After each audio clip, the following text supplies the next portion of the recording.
বিশেষ করে আমার মসজিদের সম্মানিত মুসল্লি জনাব আলহাজ উজ্জ্বল সাহেব, তিনি আজকে এই মোবারক দোয়ার আয়োজন করেছেন। ওনার আব্বা মরহুম আব্দুল বারেক সাহেব এবং তার ভাই জনাব অরুণ সাহেব পৃথিবীতে বেঁচে নেই, তাদেরকে স্মরণ করে এই দোয়ার আয়োজন।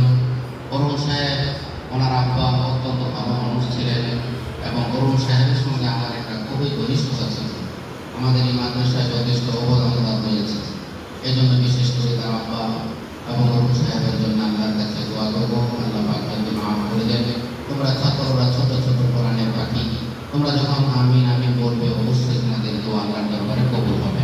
এবং বিশেষ করে তার ভাইয়ের ছোট ভাই মৌসুমী, তার নাম, অসুস্থ ছিলেন, আমাদের কাছে দোয়া আবেদন করেছেন, আমরাও দোয়া করেছি। আল্লাহ পাক সুস্থতার জিন্দেগি দান করেছেন।